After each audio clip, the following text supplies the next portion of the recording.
Level 1. Gaslighting. Gaslighting is one of the most insidious tactics in the arsenal of manipulation and dark psychology.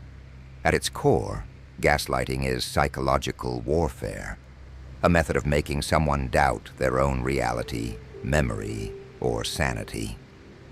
The term originates from the 1944 film Gaslight, where a husband manipulates his wife into thinking she's going mad by subtly altering her environment and denying it when she notices.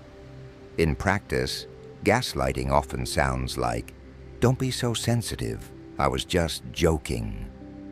That never happened. You're imagining things. You're overreacting, as always. These phrases aren't harmless. Over time, they erode a person's confidence, causing them to question their own judgment. The manipulator gains control by positioning themselves as the sole source of truth. The victim, increasingly uncertain of their own mind, becomes easier to control, more dependent, and less likely to resist.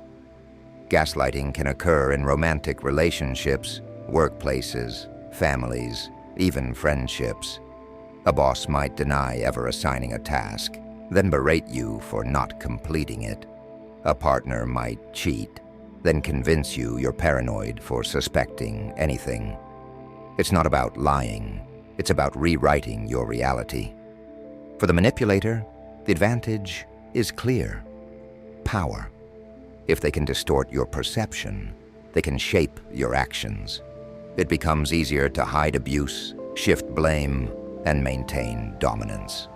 To resist gaslighting, keep records, texts, emails, journals.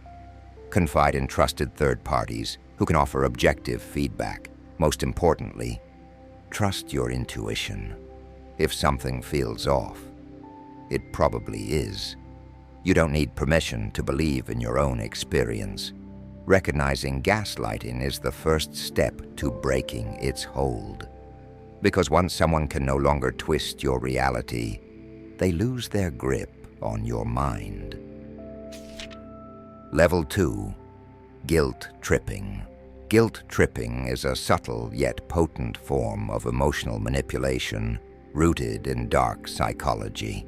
It involves making someone feel guilty to control their behavior, even when they've done nothing wrong. The manipulator uses implied blame, emotional appeals, and passive-aggressive tactics to provoke compliance. The aim isn't to resolve conflict, it's to extract obedience through shame. Classic guilt tripping sounds like, "After everything I've done for you, this is how you treat me. I guess I'll just suffer alone, since no one cares. If you really loved me, you'd do this for me." These statements aren't open communication. They're calculated pressure. They create emotional discomfort, forcing the target to act out of obligation rather than free will. It's a quiet coercion, often disguised as vulnerability or love. The advantage for the guilt tripper is psychological leverage. By painting themselves as the victim, they reverse the power dynamic. You become the one who must fix things, apologize, or sacrifice, while they maintain the moral high ground. It's a way to manipulate without confrontation, bending people to their will while appearing blameless. Guilt tripping thrives in relationships with blurred boundaries, family, partners, even co-workers. It works especially well on empathetic individuals who are more prone to internalizing guilt and wanting to please others. To counter guilt tripping, recognize the tactic for what it is. Ask yourself, am I being made to feel responsible for someone else's emotions or choices? Set firm boundaries and separate your actions from their emotional blackmail. It's okay to say no without justifying yourself. Ultimately, guilt is a tool. In the wrong hands, it becomes a weapon. Understanding how it's used against you is the first step to disarming it. and reclaiming your autonomy. Level 3. Love bombing. Love bombing is a manipulation tactic dressed in affection. Rooted in dark psychology, it involves overwhelming someone with excessive attention, compliments, gifts, and declarations of love, especially early in a relationship. It feels intoxicating, almost too good to be true. That's because it often is. At first, love bombing might sound like, "You're the best thing that's ever happened to me. I've never felt this way about anyone before. I can't imagine my life without you, not even after just a few days." These grand gestures aren't necessarily genuine. They're strategic. The goal is to create emotional dependency fast. The manipulator floods their target with validation and affection to break down defenses, speed up intimacy, and gain control. Once the victim is hooked, the switch happens. The affection cools, the manipulator withdraws, criticizes, or even becomes cruel. The contrast is jarring, but the memory of that initial high, the love-bombing phase, keeps the victim chasing approval, longing to get back to what once was. It's emotional conditioning, reward, then punishment, then reward again. This tactic gives the manipulator immense power. By creating emotional whiplash, they keep their victim unsteady, craving reassurance, and easier to dominate. It's common in abusive relationships, cult recruitment, and even toxic workplaces. To avoid being love-bombed, move slowly. Genuine love takes time. Be cautious of anyone who rushes intimacy or seems perfect right away. Pay attention to consistency, not intensity. Ask, do their actions match their words over time? Trust isn't built in a flood, it's built in a trickle. When someone tries to drown you in affection, it's often not about love, it's about control. Recognizing love bombing for what it is can mean the difference between falling for a fantasy and protecting your reality. Level 4. Mirroring. Mirroring is a deceptively simple manipulation tactic rooted in dark psychology. It involves subtly imitating someone's behaviors, speech patterns, interests, or emotions to build rapid trust and rapport. On the surface, it feels like deep compatibility. In reality, it's often a carefully constructed illusion. You might notice someone copying your body language, using the same slang, or claiming to love the exact obscure book or band you just mentioned. They finish your sentences, echo your opinions, and seem to get you in a way no one else does. It feels like chemistry, but it may be calculation. The psychological trick behind mirroring is familiarity. We tend to trust people who are like us, so when someone reflects your identity back at you, it triggers comfort, openness, and a sense of belonging. The manipulator isn't showing you who they are, they're showing you who you want them to be. This tactic is often used in romantic pursuits, sales, cult recruitment, or by narcissists and con artists. By mirroring, the user fast-tracks emotional intimacy, bypasses skepticism, and gains influence over your decisions. You're more likely to let your guard down, share secrets, or agree to things you normally wouldn't. To defend against mirroring, take note of how quickly someone aligns with you. Are they always agreeing? Do their interests seem to shift depending on who they're with? Is your connection moving at an unnaturally fast pace? Ask yourself, is this person sharing themselves or just reflecting me back to myself? True connection is built on difference as much as similarity. When someone seems too perfect, it may not be authenticity, it may be strategy. And in the realm of manipulation, The greatest illusion is making you believe you've found someone who finally understands you, when they're just playing a role. Level 5, passive-aggressive behavior. Passive-aggressive behavior is manipulation through subtlety.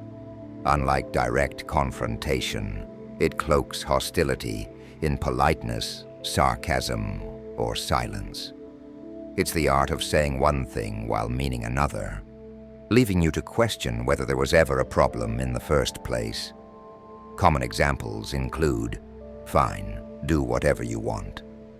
"I'm not mad, just disappointed. I guess I'll do it myself, like always." It can show up as the silent treatment, backhanded compliments, procrastination, or deliberate forgetfulness. The passive-aggressive person avoids open conflict, instead choosing to express resentment in ways that are easy to deny if called out. What makes this tactic so effective in dark psychology is its ambiguity. The message is hostile, but the delivery is mild. This puts the target in a bind. Call it out, and you seem overly sensitive or confrontational. Let it slide, and the behavior continues unchecked. Over time, it creates an environment of confusion, self-doubt, and emotional tension.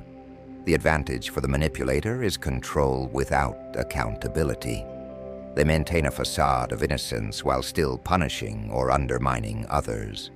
It's a covert form of dominance, hurting without appearing to hurt. To deal with passive-aggressive behavior, clarity is your weapon. Call out the pattern, not with emotion, but with calm assertiveness. Say what you observe without accusation. When you say whatever, it feels like you're upset but not saying it directly. Can we talk about it honestly? Set boundaries. Don't reward cryptic jabs with over-explaining or guilt-driven compliance. Refuse to play the decoding game. Passive aggression thrives in silence and ambiguity. When you refuse to engage on those terms, the manipulator either has to confront the issue openly or lose their ability to quietly control the narrative. Level 6, the foot in the door technique. The foot in the door technique is a classic manipulation strategy rooted in behavioral psychology. It works by getting someone to agree to a small, easy request first, then following up with a larger, more significant one. Once you've said yes to the first ask, you're far more likely to agree to the second, even if it's something you would have normally resisted. This tactic is often disguised as harmless. "Can I borrow $5? Becomes, "Actually, can you spot me 20? Would you mind signing this petition?" Turns into, "Now will you donate to the cause? Can I ask you for a small favor?"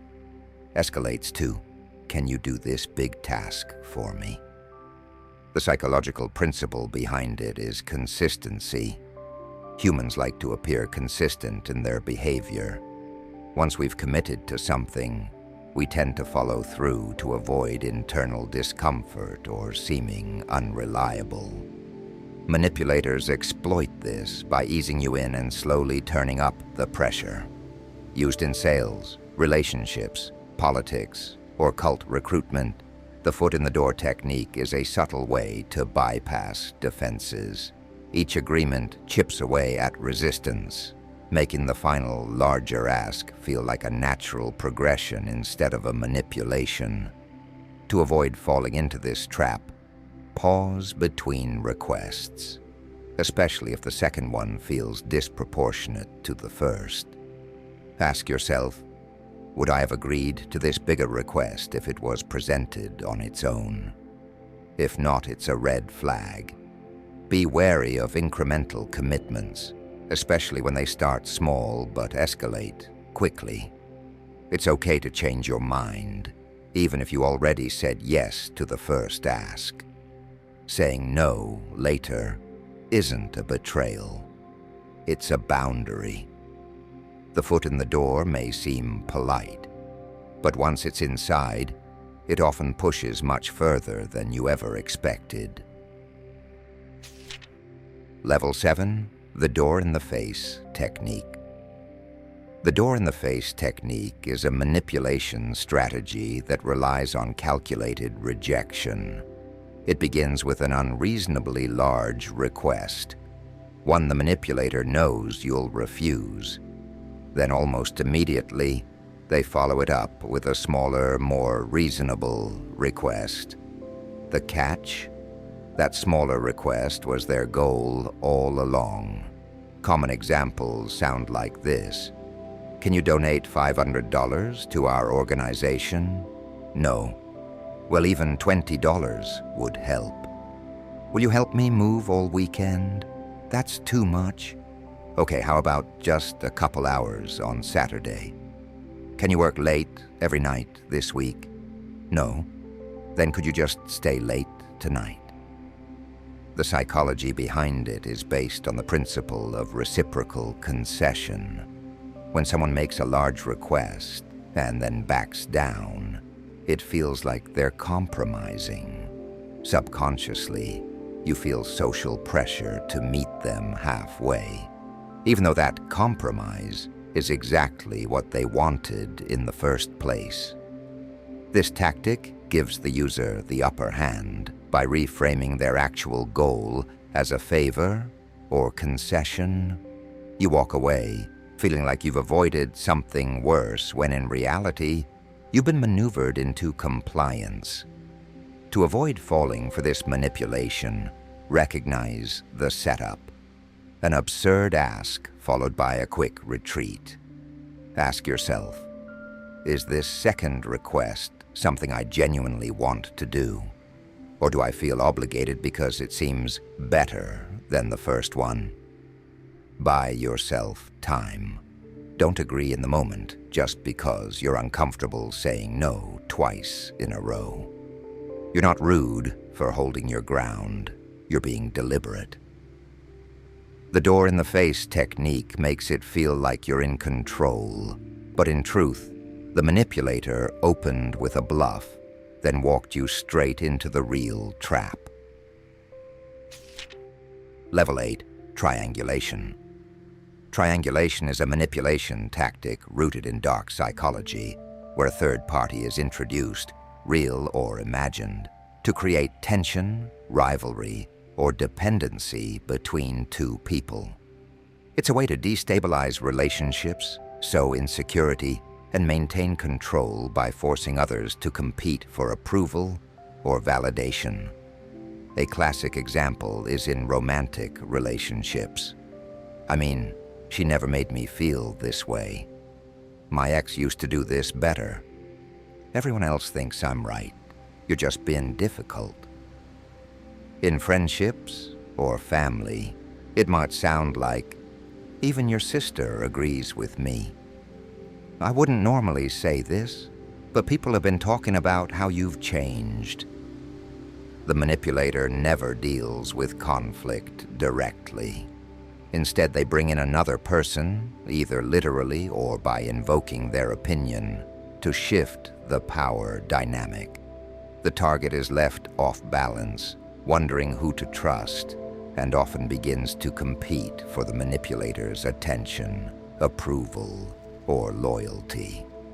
The advantage for the manipulator is psychological control.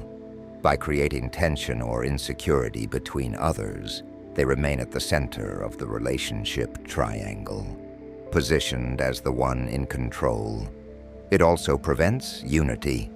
If two people are focused on each other with suspicion, they're less likely to challenge the one pulling the strings. To avoid being caught in triangulation, stay alert to indirect comparisons or vague references to other people. When someone invokes a third party to validate their perspective, ask for specifics, or better yet, refocus on your experience in the relationship. Encourage direct communication. Say, let's talk about us, not them. Refuse to compete for someone's approval or affection. Healthy relationships don't require rivalry. Triangulation thrives in secrecy and comparison. Shine a light on it, and the triangle collapses, leaving the manipulator exposed and your clarity restored. Level 9. Silent Treatment. The silent treatment is a manipulative tactic disguised as silence. On the surface, it may look like someone just needs space. But in the context of dark psychology, it's a deliberate method of control. It's not about cooling off after conflict. It's about punishing someone by withdrawing communication, affection, or presence, creating emotional discomfort until they submit. Common forms include ignoring calls or texts after a disagreement, giving one-word answers or flat-out refusing to speak, acting as if the other person doesn't exist, even in shared spaces. The message isn't verbal, but it's loud. You've upset me, and I'll make you suffer until you fix it. This tactic creates anxiety, guilt, and self-doubt in the target. The manipulator doesn't need to explain what's wrong. The silence forces the other person to reflect, apologize, or overcompensate, often without knowing what they did wrong. It shifts the blame entirely. Over time, the target becomes conditioned to fear disconnection and will do anything to avoid it. The silent treatment gives the user emotional power. By withholding attention and approval, they create a dynamic where the other person chases reconciliation, handing over control without realizing it. It's especially effective in close relationships, where connection is a powerful emotional need. To avoid being controlled by the silent treatment, recognize it for what it is, a form of passive-aggressive punishment. Don't beg for engagement. Instead, name the behavior. I'm open to talking when you're ready, but I won't play games with silence. Set boundaries around healthy communication. Respect for space is mutual, but manipulation is not. When someone uses silence as a weapon, the most powerful response is to stay calm, stand firm, and refuse to let their absence dictate your worth. Level 10. Playing the victim. Playing the victim is a manipulation tactic that flips the script.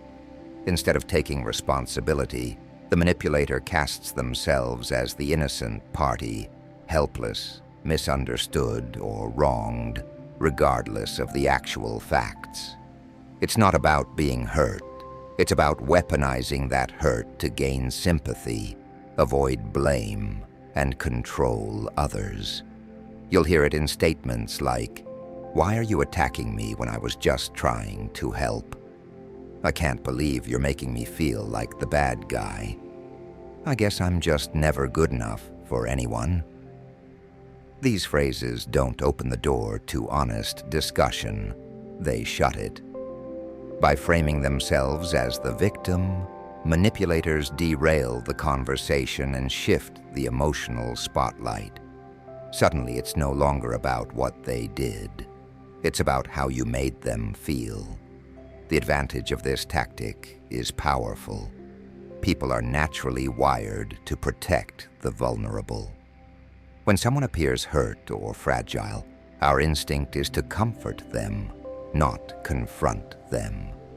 The manipulator exploits this instinct to dodge accountability, guilt-trip others, or regain control of a situation they're losing.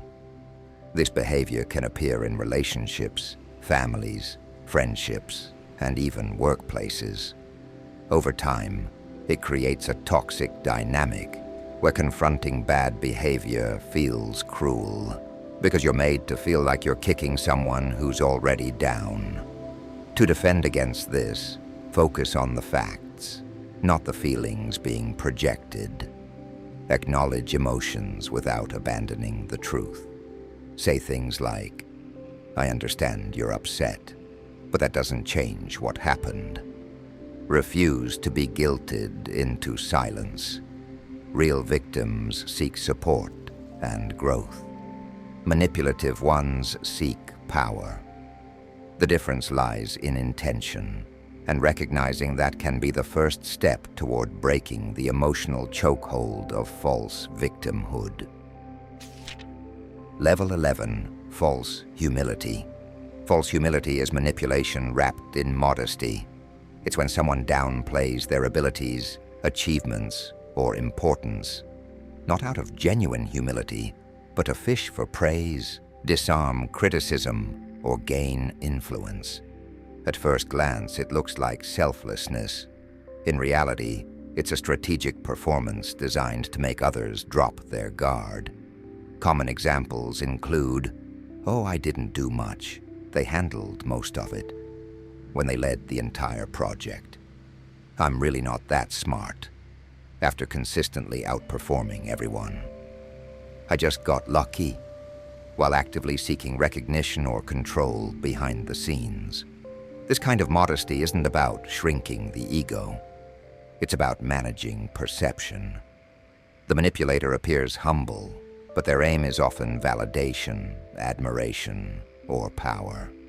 By pretending to reject praise, they invite even more of it.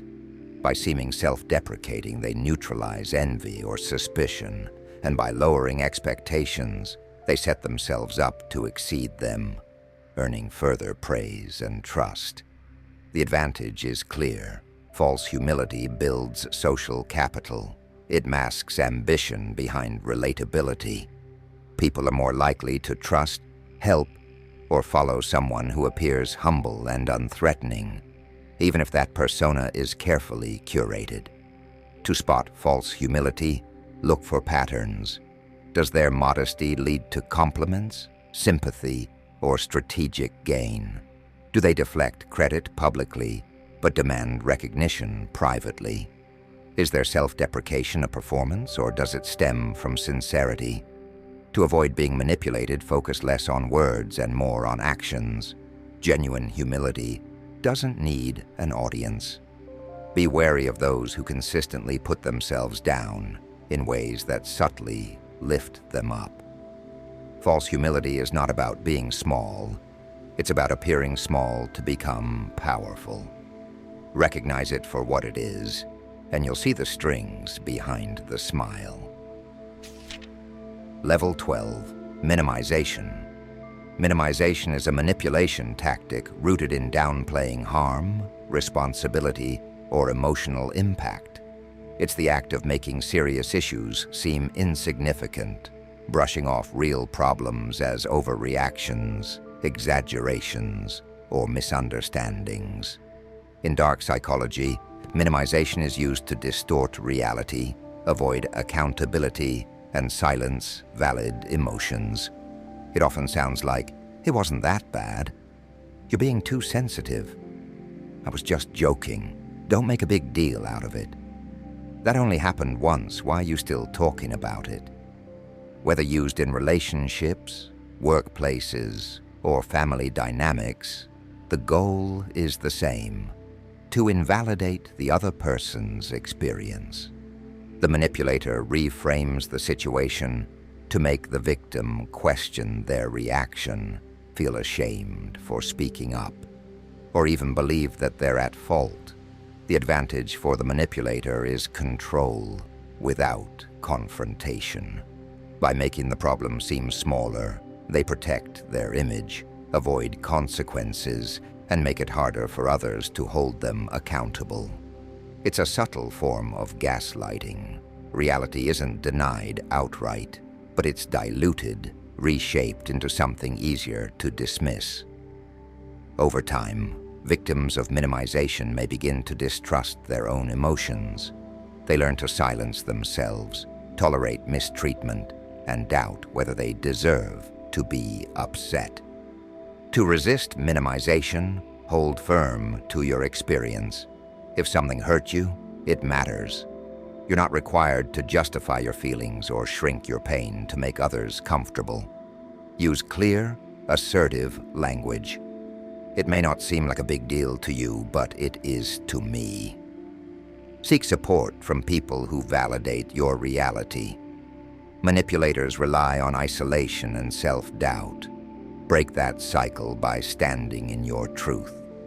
Minimization might look like peacekeeping on the surface, but underneath it's a way of erasing harm while keeping control.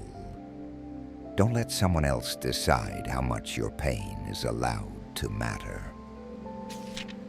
Level 13, Projection.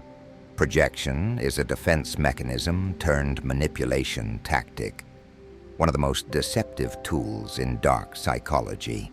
It involves accusing others of thoughts, feelings, or behaviors that the manipulator themselves is guilty of.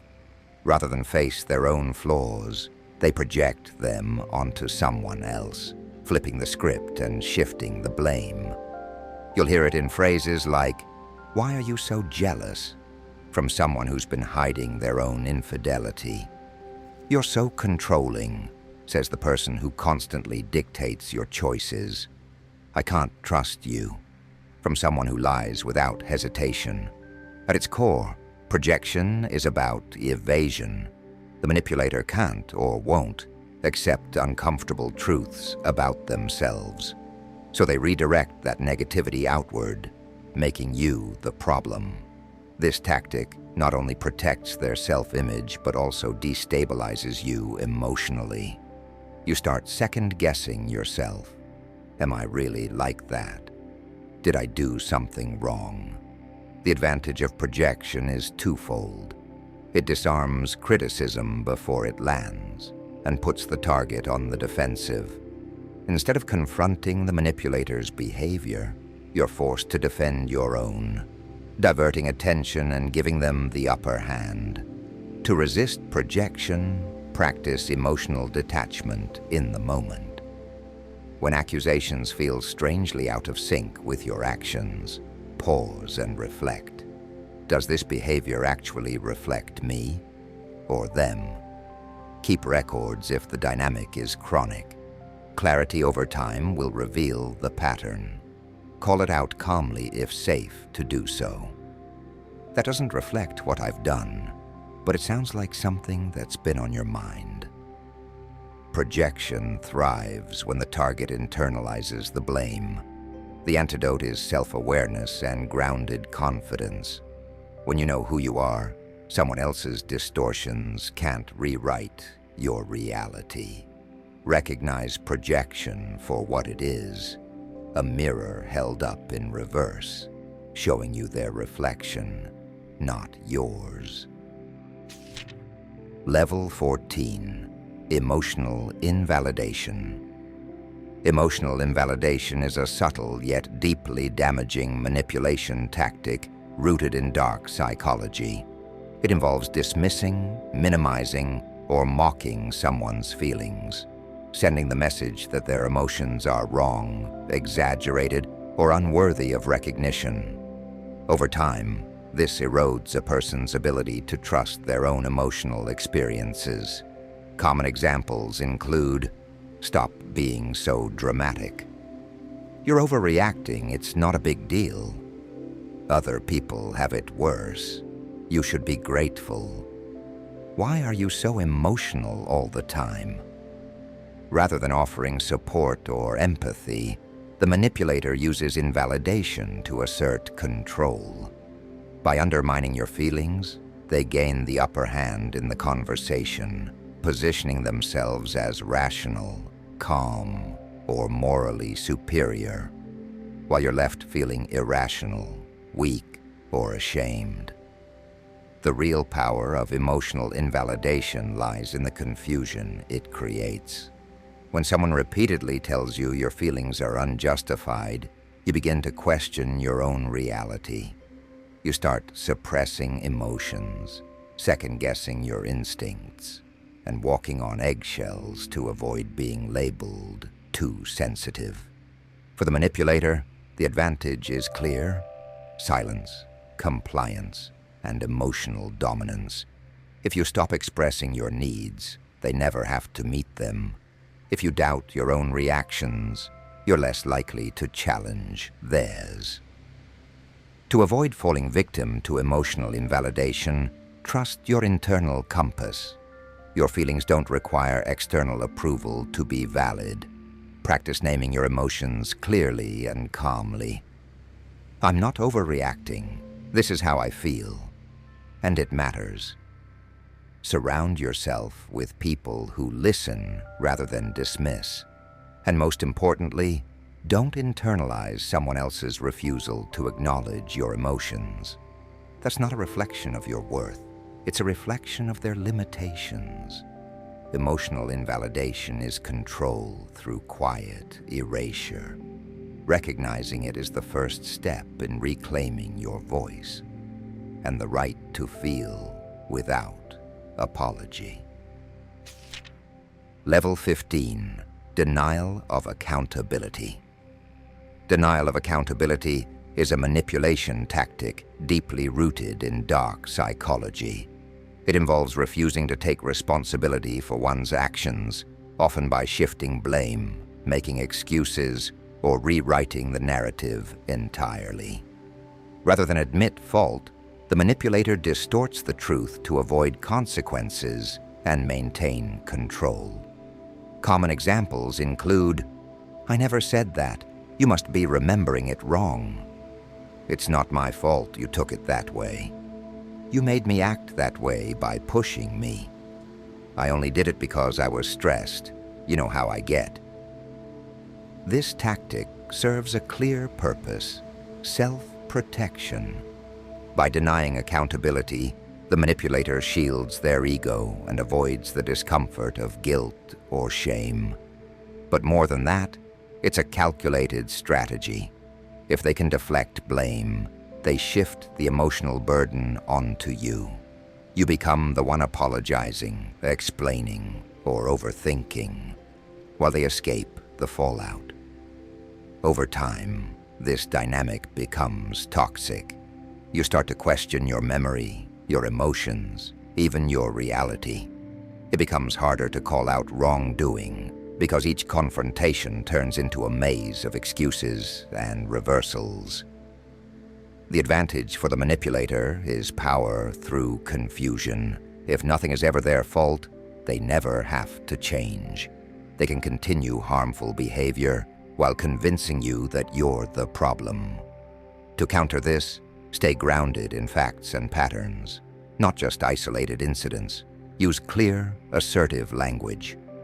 Regardless of your reasons, your actions caused harm. Don't argue about intent. Focus on impact. Set boundaries around accountability. A person who consistently refuses to take responsibility is showing you who they are. Believe them. Denial of accountability isn't just about avoiding blame. It's about rewriting the story so that you carry the weight they refuse to own. Recognizing this is the first step towards stepping out of the manipulation. Level 16, Intermittent Reinforcement. Intermittent reinforcement is a powerful and often devastating manipulation tactic rooted in behavioral psychology. It involves rewarding someone inconsistently, sometimes giving affection, praise, or attention, and other times withholding it without explanation. This unpredictability creates a psychological loop that keeps the victim hooked, constantly chasing the next reward. Common examples include a partner who is loving one day and cold the next, with no clear reason.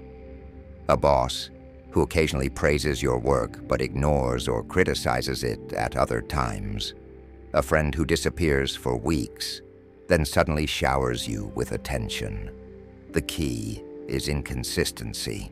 The manipulator trains you to crave their approval by delivering it unpredictably. Much like a gambler pulling a slot machine lever, you start to invest more time, energy, emotion, hoping that this time you'll get what you want. The psychological effect is profound. Intermittent reinforcement triggers intense emotional dependency. Because the rewards come irregularly, The victim values them more and becomes more desperate to earn them. It becomes difficult to leave the relationship or situation, even if it's toxic, because the potential for positive reinforcement still exists, and that hope is addictive. For the manipulator, the advantage is complete control. They keep you in a state of emotional uncertainty, always off balance, always needing them.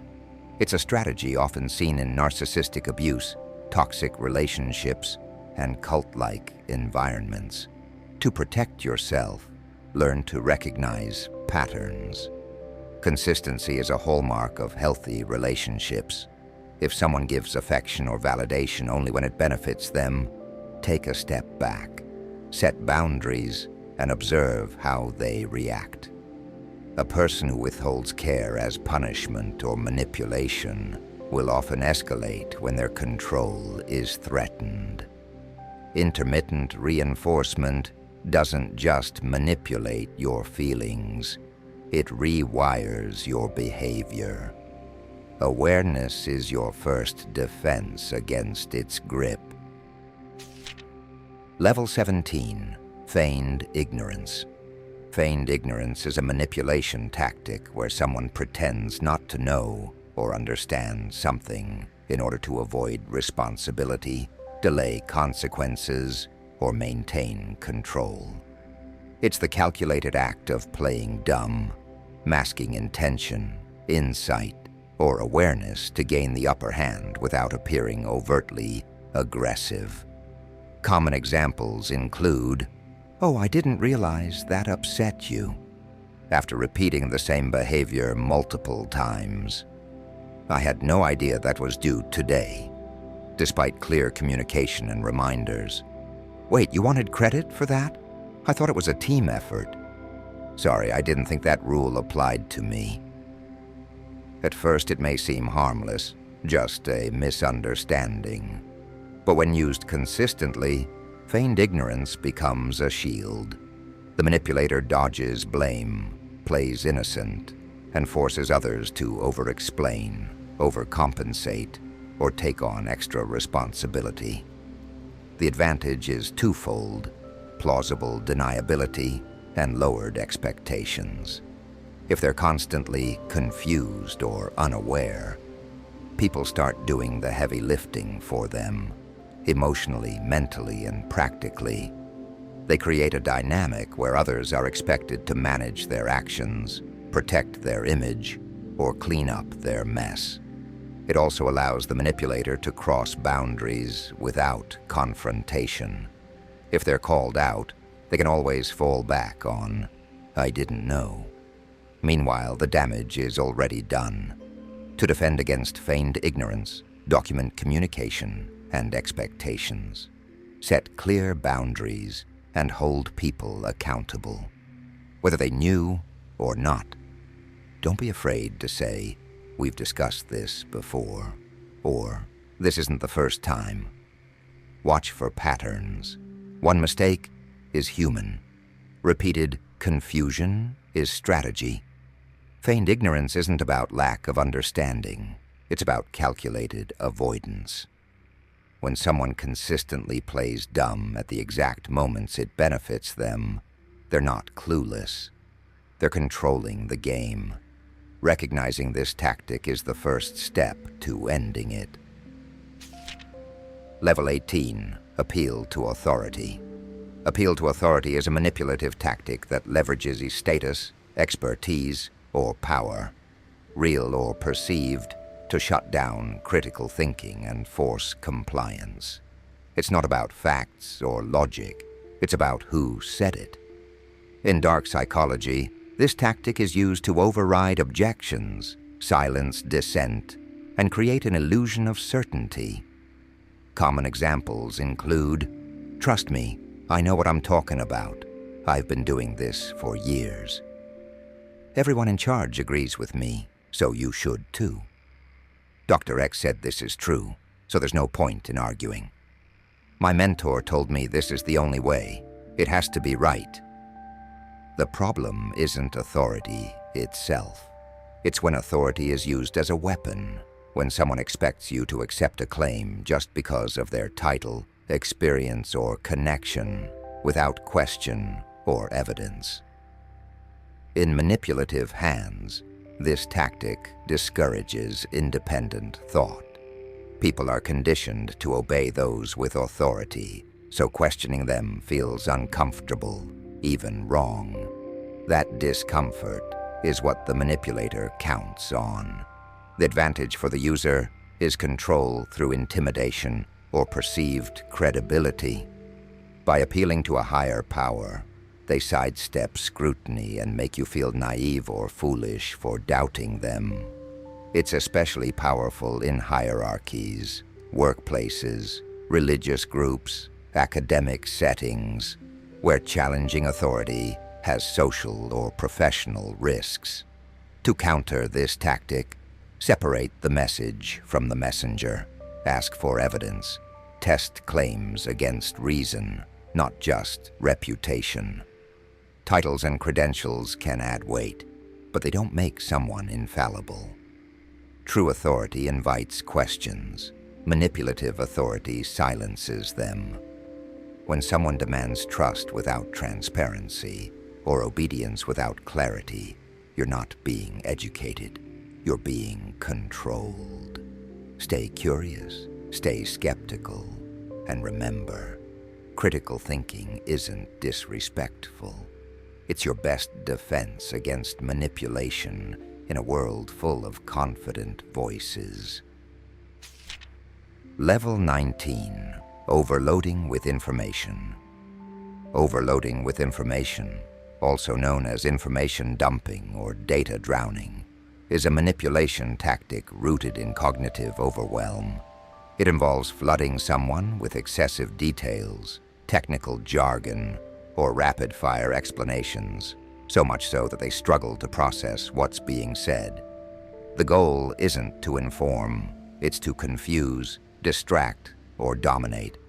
Common examples include a salesperson rattling off dozens of product specs to pressure a rushed decision, a manipulative partner bringing up every past argument in one conversation to deflect from the current issue, a boss or authority figure burying their reasoning under corporate speak or convoluted explanations so you won't question their decision, a conspiratorial manipulator overwhelming someone with articles, stats, and charts to push a biased narrative.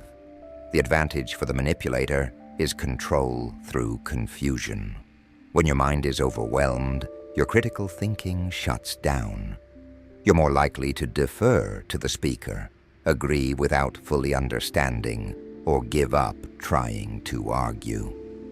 This tactic gives the illusion of intelligence or credibility, but in reality, it's a smokescreen. It also allows the manipulator to hide lies, contradictions, or manipulative intentions in a flood of irrelevant or half-true information. To avoid falling victim to this tactic, slow down the conversation, ask for one point at a time, say things like, "Let's take that step by step. Can you explain that part again, clearly? If this is important, let's break it down." Don't be afraid to pause, ask questions, or request a written clarification. True experts simplify, manipulators complicate. Information is power, but too much, too fast, in the wrong hands, becomes a weapon. Stay grounded, stay focused, and remember, clarity is your shield against the flood of confusion. Level 20. Strategic compliments. Strategic compliments are a subtle form of manipulation disguised as flattery. While genuine praise builds connection, strategic compliments are calculated. They're used to influence behavior, lower defenses, or gain favor. In dark psychology, these compliments aren't about making you feel good. They're about making you more compliant. Common examples include, "You're so smart. I bet you'll agree with me on this." "No one handles pressure like you do." That's why I need you to take this on. You're way more mature than others. I knew you'd understand. I love how honest you are. That's why I feel safe telling you this secret. These statements appear kind, even empowering, but beneath the surface they're crafted to disarm. The manipulator uses your need for validation to guide your choices, turning praise into pressure. You're more likely to say yes, let things slide, or align with them just to live up to the compliment. Strategic compliments give the user a psychological edge. They get what they want without appearing forceful. Instead of demanding, they suggest, wrapped in flattery. It creates an emotional debt. They made you feel good, so now you feel obligated to return the favor. To protect yourself, pay attention to timing and intent. Is the compliment tied directly to a request, expectation, or persuasion attempt? Does it feel sincere or rehearsed and transactional? Check how you feel after the compliment, empowered or subtly pressured. Healthy praise is honest and freely given. Manipulative flattery always comes with strings attached. To counter it, respond with awareness. Thanks, I appreciate that. Let me think it over. A compliment isn't a contract. Don't let praise cloud your judgment or override your instincts. In the wrong hands, kindness becomes a tool of control. Strategic compliments aren't about you. They're about what someone else wants from you. Level 21. Fear of missing out manipulation. Fear of missing out manipulation is a tactic that preys on a fundamental human fear. Being left out, left behind, or left outpaced. It's not just about envy. It's about urgency, scarcity, and the idea that if you don't act now, you'll regret it forever. In dark psychology, FOMO becomes a weapon to pressure decisions, override logic, and provoke emotional reactions. Common examples include, this offer ends tonight. You don't want to miss out, do you? Everyone's going to this event. It'll be life-changing. There are only 3 spots left, and people are already signing up. You're the only one who hasn't joined. Don't be the odd one out. FOMO works because it triggers anxiety and insecurity. It shifts your focus from what you want to what you might lose. Instead of asking, is this right for me? You start thinking, what if I regret not doing this? Manipulators use this to push products, ideas, relationships, or social dynamics. They create artificial scarcity, exaggerate social proof, or make experiences sound exclusive and urgent. The goal is to rush your decision-making, bypassing your usual skepticism. The advantage for the manipulator is speed and compliance. If you act out of fear, you're less likely to think critically or ask questions. You make choices that serve them, not necessarily you. To protect yourself, slow down. Ask, would I still want this if there were no time limit? Am I excited or just afraid of missing out? Recognize emotional urgency as a red flag, not a green light. Healthy decisions come from clarity, not pressure. If something's truly worthwhile, it'll stand the test of time. Without fear tactics. FOMO manipulation doesn't just sell a product or idea. It sells anxiety and disguises it as opportunity. Don't buy it without thinking twice. Level 22. Creating false urgency. Creating false urgency is a manipulation tactic designed to pressure you into making quick decisions by fabricating a sense of limited time or opportunity.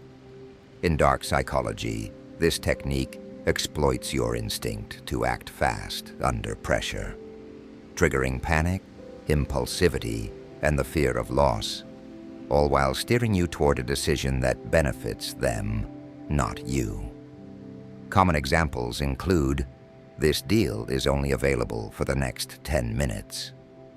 If you don't decide now, someone else will take your spot. I need your answer immediately, or I'll have to move on. You're running out of chances. This is a once-in-a-lifetime offer. These scenarios are engineered to bypass your critical thinking. When urgency is high, rationality takes a back seat. You don't have time to reflect, compare, or question. You're too focused on avoiding the looming consequence of missing out. That's exactly what the manipulator wants. The advantage is clear: control. False urgency makes you compliant, malleable, and quick to say yes. It stops you from weighing options or identifying red flags. And once you commit under pressure, it's harder to walk back the decision without feeling foolish or guilty. To avoid falling into this trap, take a step back, literally and mentally. If someone's pushing you to act now, ask yourself, what's the rush? Is this deadline real or manufactured? Give yourself space to verify claims and assess whether the urgency aligns with the value. Set your own pace. A legitimate opportunity will still be there when you're ready. Manipulators fear your clarity. That's why they try to take it away. False urgency is the illusion of time running out, created to steal your ability to choose freely. When you slow down, the pressure loses power, and so does the person using it. Level 23, Future Faking. Future faking is a manipulation tactic that involves making grand promises about the future to get what the manipulator wants in the present, without any real intention of following through. In dark psychology, it's used to create hope, loyalty, and emotional investment, only to pull the rug out once the manipulator has gotten what they needed. Common examples include, "I can't wait for us to move in together someday," said to prolong a relationship they aren't committed to. "Once this project is done, you'll get a raise, I promise." Used to squeeze more work without compensation. "We're going to build something huge, just stick with me," said by a friend, boss, or partner, to keep you around without delivering anything real. Future faking is seductive. It paints a beautiful picture of what could be, tapping into your deepest desires: love, success, recognition, stability. It keeps you hooked, not with what is, but with what might be. And that illusion can be powerful enough to override red flags and unmet needs in the present. The advantage for the manipulator is emotional control. By dangling the future like a carrot on a stick, they keep you chasing, sacrificing, and staying loyal, often long after they've stopped giving you anything real in return. To defend against future faking, focus on patterns, not promises. Do their actions match their words? Have similar promises been made before and quietly forgotten? Ask for specifics and timelines. Vague dreams are easy to sell. Real plans come with accountability. Healthy people build trust through consistency, not fantasy. If someone constantly talks about a future that never arrives, it's not hope. It's bait. Future faking doesn't build relationships or success. It builds castles in the air and leaves you living in the ruins. Recognize it early and choose reality over illusion. Level 24, Covert Contracts. Covert contracts are unspoken, one-sided agreements created by manipulators who expect something in return for their actions, without ever communicating those expectations. In dark psychology, this tactic thrives on silence, guilt, and obligation. The manipulator does something for you not out of kindness, but as a hidden trade, then becomes resentful or controlling when you don't hold up your end. even though you never agreed to anything. Common examples include, "I've always been there for you, and this is how you repay me." "I did all this to make you happy, but you don't even notice." "I helped you move last year. I thought you'd want to return the favor."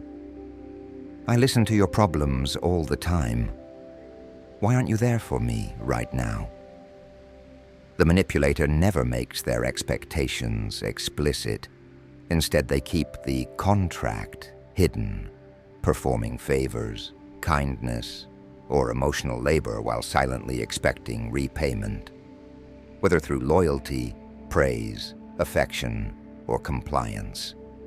When they don't get what they want, they act hurt, passive-aggressive, or lash out, making you feel like the one who broke the deal.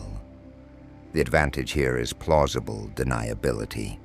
The manipulator appears generous on the surface while maintaining control underneath. It's a form of emotional blackmail, where guilt replaces communication and silence becomes a trap. To protect yourself, be alert to patterns of strings-attached kindness. If someone's help or attention consistently comes with emotional consequences, it may be a covert contract. Practice direct communication. If you expected something in return, that should have been said up front.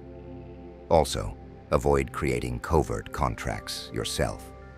If you want something, ask. Healthy relationships are built on honesty, not unspoken debts. Covert contracts are manipulation disguised as generosity. The only way to break them is to bring the terms into the light and refuse to play by invisible rules. Level 25, Shaming. Shaming is a manipulative tactic that targets your sense of self-worth. It's designed to make you feel flawed, inadequate, or wrong. Not because you've done something harmful, but because the manipulator wants control. In dark psychology, shame isn't used to guide. It's used to break down, leaving you emotionally vulnerable and easier to influence. Common examples include, "You call yourself a real man, woman. That's pathetic." "Wow, I guess you're just not as smart as I thought." Only someone selfish would make a choice like that. "You should be ashamed for even thinking that." Unlike guilt, which focuses on behavior, you did something wrong. Shame attacks identity. You are wrong. The manipulator uses this to tap into your deepest insecurities, undermining your confidence and autonomy. When someone feels ashamed, they often try to fix themselves to regain approval, even if they haven't done anything wrong. The advantage for the manipulator is total psychological leverage. Shame silences dissent, weakens boundaries, and creates dependency. You stop trusting yourself and instead look to them for validation, guidance, and permission. This dynamic is common in toxic relationships, abusive families, cult-like groups, and authoritarian environments. To defend against shaming, start by identifying it. Ask yourself, is this criticism about something I did, or is it an attack on who I am? Healthy feedback aims to help, not humiliate. Set firm emotional boundaries and don't absorb blanket statements that define your worth. Respond with grounded confidence.